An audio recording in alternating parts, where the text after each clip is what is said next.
Run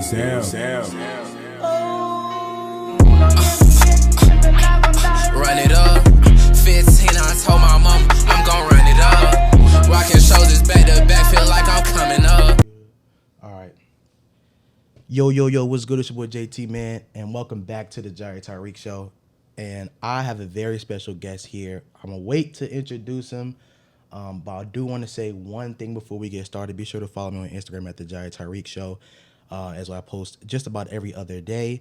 But let's get into it. So today, who we have here, the number one Atlanta. I ain't gonna lie. When I first heard this song, I think I was in like ninth grade, bumping that not 2 Chainz. What song was it? It was We Get Turned Up. Look, it was lit, and I have the honor to sit here with him, man, Mr. 217 on the track, man. What's going on with you? I appreciate you for having me, bro. It's an honor to be on your platform. I appreciate it. No, I appreciate you 100%. First off, I want to say happy birthday. Yeah, man. Yeah, it's your boy, man. Happy birthday to me, 28, man. I'm getting up there. You feel me? People don't, when I tell people my age, they're like, what? Yeah, bro, I'm 28, bro. I'm 28 today, 28 years old. But I'm loving it. I'm getting older. I'm getting wiser. I'm getting better. You feel me? So it's all good. And that's a blessing for sure, man. That's a blessing, man. 28 years, man. And I know I don't know if people typically ask you this. I want to ask you, how are you mentally? I'm doing well, man. I'm doing very well, man. If you would have asked me that a couple months ago, I probably would say not too good. But I'm doing very well right now. Everything is going, you know what I'm saying? Even when things don't go as we want them to go 100% the way we want to go, it's still good. You know what I'm saying? I have no complaints. Well, that's great. That's great to hear that. And being that you are in the music industry and you are touching a lot of people's lives, I feel like, I don't know how many people ask you that. I feel like that's a question that needs to be asked, especially with people, who are like you. Because we're all humans and we all go through things as a collective. Sure. I've been, really in tune with who you are. You have an album dropping today. Could you tell us more about that? It's out, man. So the album is called 217 ATL. So my official stage name is Mr. 217. But throughout the years, people dropped the Mr. and it's called me 217. You know what I'm saying? So I wanted to give this album a self-entitled feel, like a self-titled album, but I didn't want to call it Mr. 217. So I call it 217 ATL. One, that's my Instagram name. I'm on the brand, you know what I'm saying, get my Instagram following up. And just that's all my handles, 217 ATL. But really, that's my sound.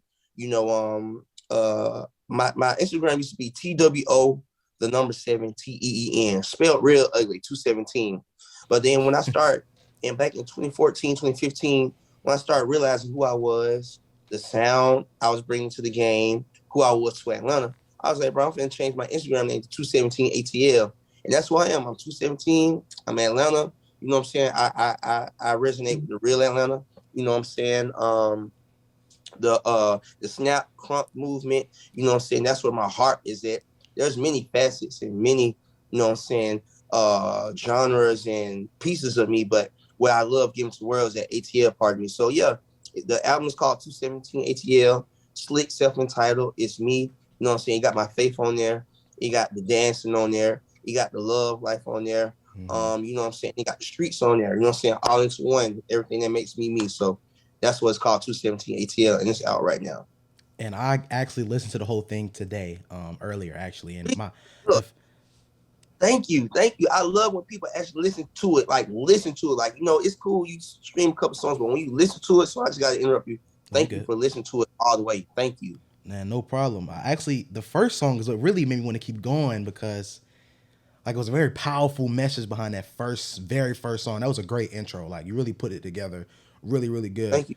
And I also like 101, one of those songs you want to just be like, 101. We just go to that last night, bro. We just shot the video to that one, so it's fine. Yeah, that song is hard. I really like 101. That's one of my favorite ones as well.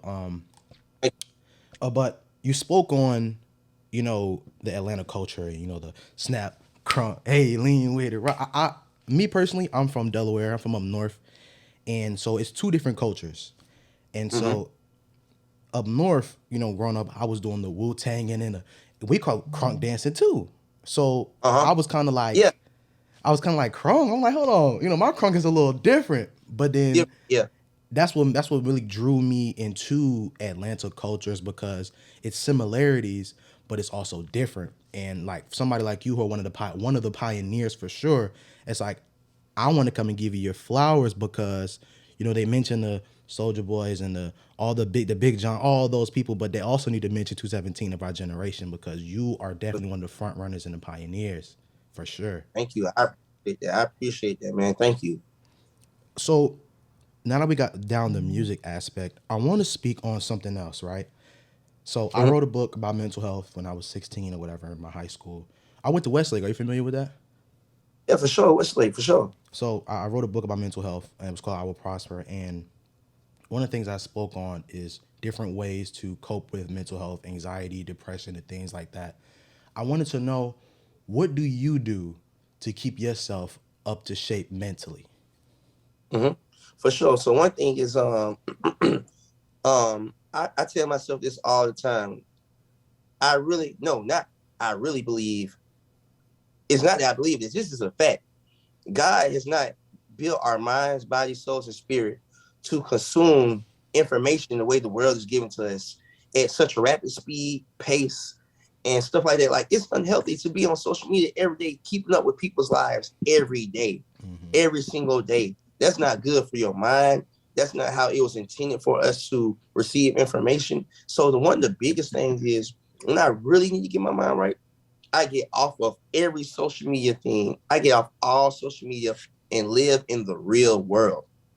I've had to done that several times in my career. And as an artist, we sometimes are forced to be in social media, you know what I'm saying? Because it's how we communicate with our fans, it's how Mm-hmm. we promote our media, how we get our points across, how we let people know what's going on. And people are so invested in our lives that if you go 2 weeks without posting, man, somebody else will come along and they forget about you. Unless you're somebody like Kendrick, who's really solidified in the Mm-hmm. game. Kendrick, Cole, and it's a few people who can leave social media for months at a time, come back, boom, like they've been here. You know what I'm saying? So Mm-hmm. me personally, I get off of social media.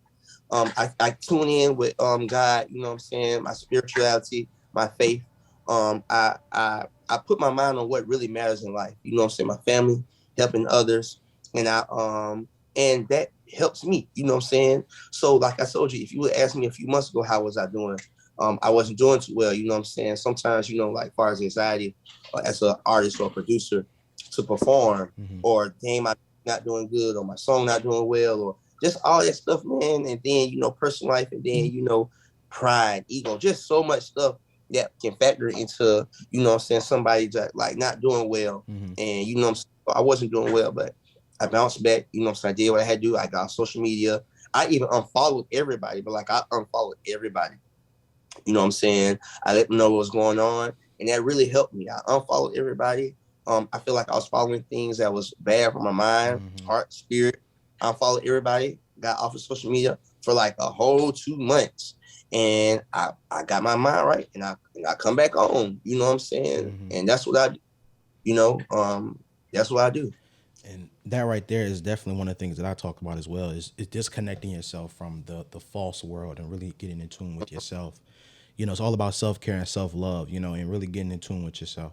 And speaking about that, I read a book, and it talked about, how to deal with anxiety and things like that. And the one thing that it told me to do was the 5 second rule. Are you familiar with it? No. So the 5 second rule is basically you're going through a situation where you're anxious or you have an anxiety attack or you're depressed or you find yourself doing things that you wouldn't typically do when you're in your right state of mind. So you just simply close your eyes and you count 5, 4, 3, 2, 1, and then you say your affirmation or your power saying or whatever that may be for you. I know for me Hmm? is, Jair, you're too intelligent to be, you know what I mean? Like things like that. Do Yeah, for you sure. have a saying or some type of phrase that snaps you back into shape? Let me see. I definitely do. What I think about, what do I think about?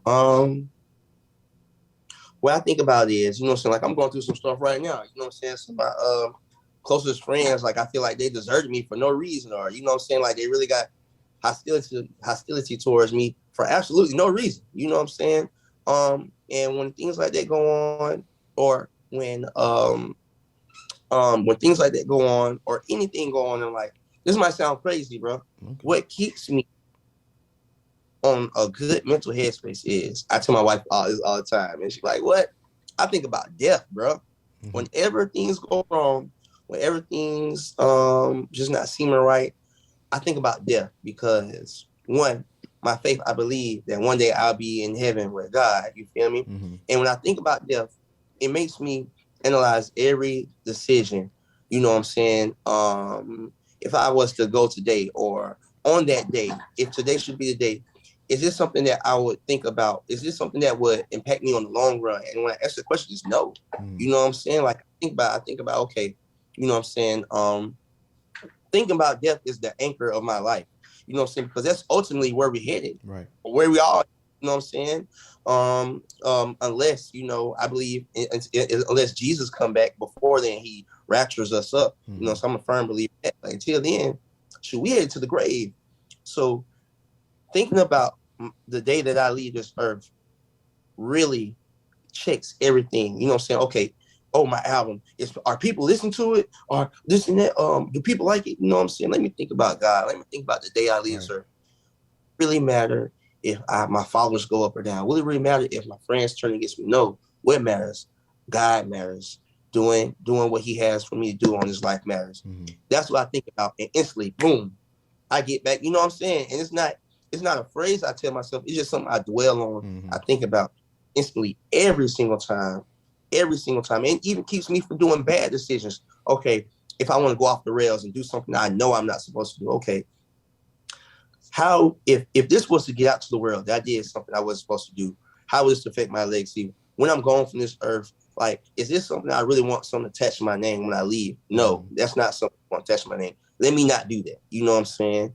Okay, and then that's how I not do bad things, but good things. Okay, is this something I want attached to my life, attached to my name when I leave this earth? Yes, this is something I should spend more time doing. So let me do these things. So I always I talk in the shower a lot. I talk to myself a lot, so I give a lot of long, in-depth answers. But to answer your question, yes, my thing that I do that helps get my mental right. It's not a 5 second thing or a phrase. That's a good thing to do. I might implement that. I don't have a phrase, but I think about death. I think about God. I think about Mm-hmm. the day I leave Earth, and it just gets everything alive. Well, all that matters is that you have something, keeping you. Because a lot of people don't even have anything; they're just moving off of whatever. And I really love that you are spiritual, and because I believe in God as well. So Mm-hmm. just hearing that, especially from somebody who's in the music industry, it's kind of like refreshing because people that I talk to is more so on, oh, these people in these rap industry, they this, they that, but to hear somebody who believes in God and really living in, his faith and still doing what he loved to do, that's a number one testimony for sure. For sure. I've been keeping up with you, right? So you were a part of this, was a game truck or something where you taught people how to Yeah, do yeah. music. Mm-hmm. So I wanted to know, what really made you become more into getting into the community and wanting to give back? Like, what's your reason behind it? Like, why do you want to do that? And then what does it do for you? Like, how does it make you feel when you give back to people in the community and, seeing their experience and their smiles and their joy? For sure. So the origin of it, I'm answering all one, two, three. You know what I'm saying? Or so the origin of how did I even get into that?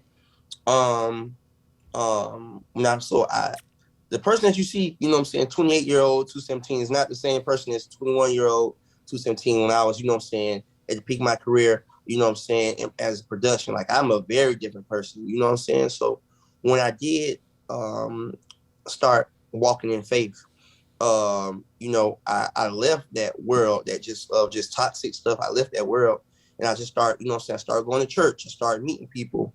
And, when people found out who I was, I started volunteering. You know what I'm saying? It started, I would just say it started in 2017 when I've been to various churches, but I finally found a church that is small, personal. You know what I'm saying? A lot of times we go to these big churches, we get lost in numbers, but I found a small church. You know what I'm saying? Small is relative. Small could be 70. They might be big people, but that's small, you know what I'm saying? But around ours is like roughly 30 people. You feel me? I found a small group of people who really believe, you know what I'm saying? Not perfect people, but who really believe. They found out what I do, and they started having me volunteer 1 day a week. This was in 2017. 1 day a week turned to 2 days a week. Then, 2 days a week turned into going on trips and doing various things with kids. Then that would turn into other opportunities over the years, like, you know what I'm saying? So it's 2022. It's been 5 year, a 5 year journey. And every year, the more I give myself to it, the more opportunities been opening. So it started small with just one day talking to kids, teaching them about God, teaching about the game, about making beats. And then as the church grew and the church got finances, more opportunities grew for me because I was a part of it. I was attached to it.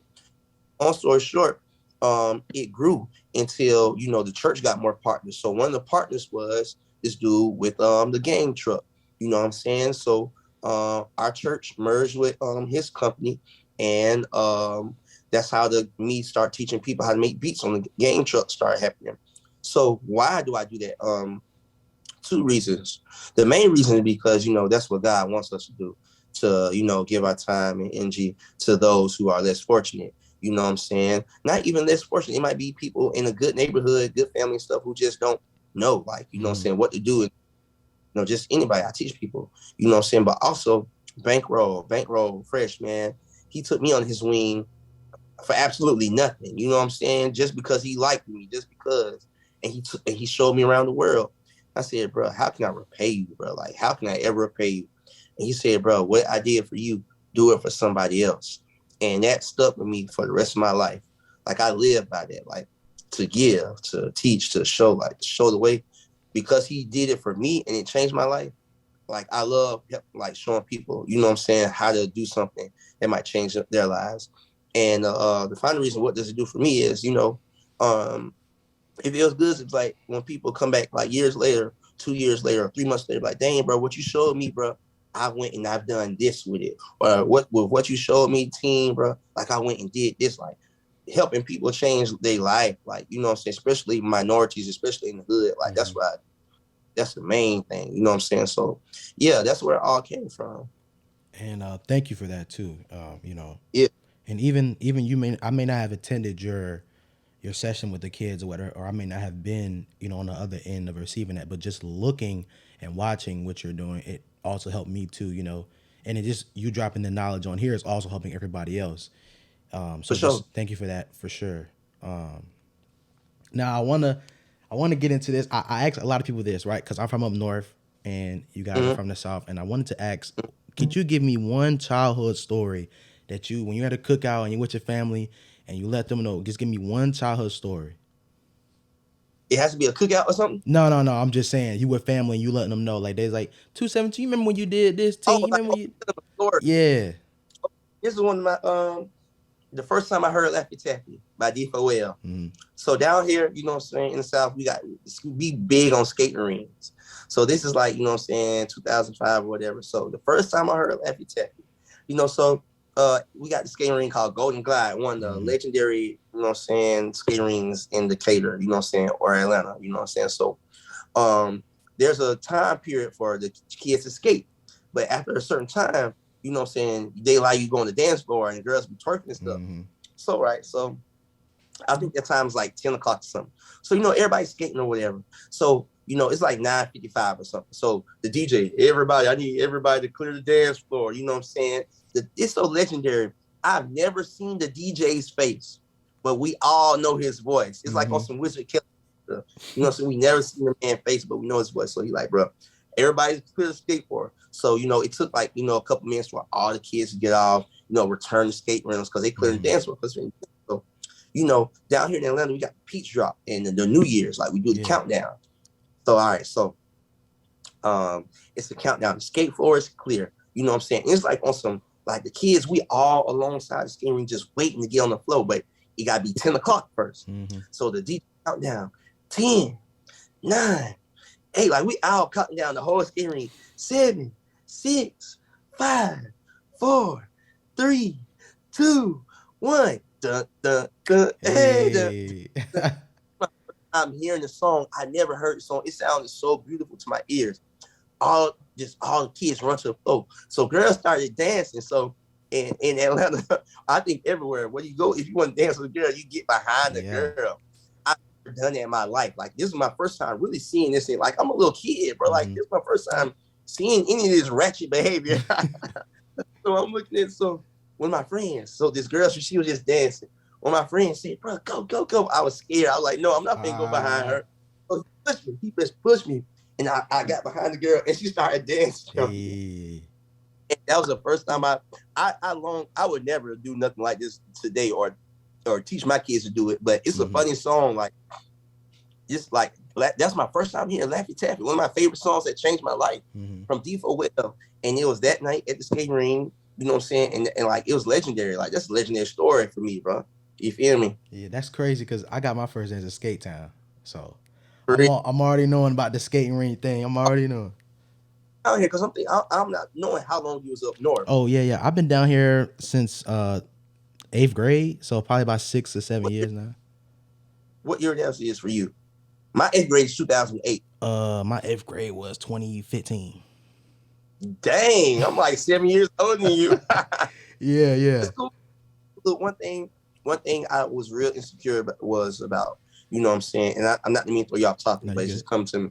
One thing I was real insecure is just about how old I'm getting, relatively, because when I was 21, that's when I had the game on lock, but I moved around. The route I was going, I abandoned that route. You know what I'm saying, which would prepare me to a higher height.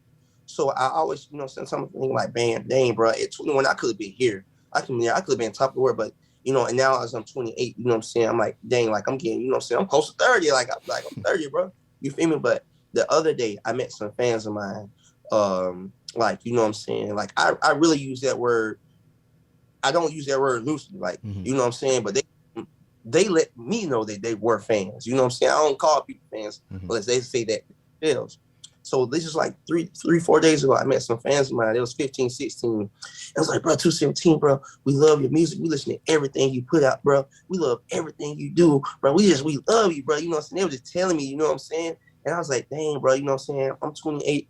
And you know what I'm saying? My fans, like, they're younger than me. But at the same time, it's cool because when I think about it, when I was 12, 13, Young Jeezy was influenced me. He was much older than me. Young Jeezy was like way older than me. I was like, okay, this is probably how it's playing out. Maybe I am, you know what I'm saying, supposed to be talking to the young kids. And I said, bro, from this day forward, bro, I'm going to cater to them, bro. Those 3 dudes changed my life forever. Like, I'm going to cater to my fans, bro. Even if they 16, 17, 13, whatever. Even like me and you, like we 7 years older than you, bro. But look, you got a platform, and I'm talking to you, bro. I respect that, and I'm gonna cater to that. I'm not gonna be like, oh, I want a more street audience. I want to cater to the streets, man. Forget that. I'm cater to the people that love me, and if they happen to be 13, 14, 15, 16, 17, that's what it is, and I'm gonna give them what they want. You feel me? So, yeah. And I love that too. People who really pay attention to the people who support them. And I know some folks who aren't like that, you know, who just be like, I'm gonna put it out and you're gonna like it anyway. I don't care. You feel me? But at least you take into consideration the people that you're affecting and the lives that you're changing. To a certain extent, you know what I'm saying, with everything as an artist, you know what I'm saying, well, I want to say all the time, but to a certain extent, it is still a level of I'm going to put out into the world what I want to put out, you know what I'm saying, but at the same time, it's, okay, let's say, I'm going to put out a song about, you know what I'm saying, a positive message. I'm going to put out my version. It's not going to be, hey, kids, do you want, like, no, it's not going to be, it's my version. And at the same time, you know, if you don't like it, you don't like it. But if you do, you do. But at the same time, where I'm getting at is I respect my fans and supporters enough to, you know what I'm saying, to not give them anything harmful. You know what I'm saying? So my style, you know what I'm saying, if people like my style or not, I'm still going to give them me, whether they like it or not. But at the same time, I'm not going to put out something harmful, whether you like it or not. You know what I'm saying? Respectful, whether you like it. And that's the line I'm not going to cross. So forget you. I don't care if you feel disrespected. No, I care about that. Now, at the same time, I'm still going to express myself creatively, you know what I'm saying, whether you like it or not. So it's still a half and half. You know, as an artist, we still are firm, but at the same time, you know what I'm saying, I don't want to disrespect or lead any people astray. So that's where the balance come in at. And I understand that for sure. But that's all. That's really all the questions I have for you. I didn't want to keep you too long. You know, it is your birthday. I hope you live it up today. What's your plans for today? You got any plans? I'm going to work, man. You know what I'm saying? I produce, I rap all stuff, but you know, Mondays, Tuesdays, and Thursdays and Sundays, I teach kids. You feel me? Through the church. So that's not gonna change. Today my birthday, but I'm still going. You know what I'm saying? So that's what I got going on today. That's what's up, man. That's what's up.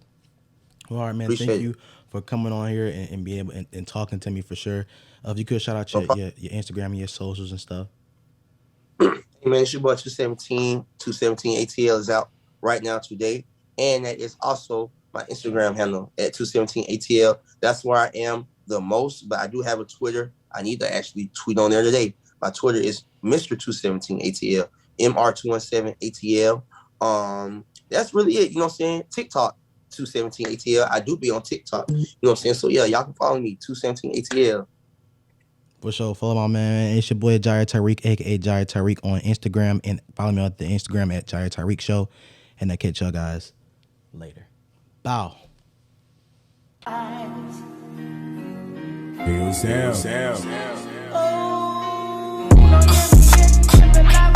Run it up.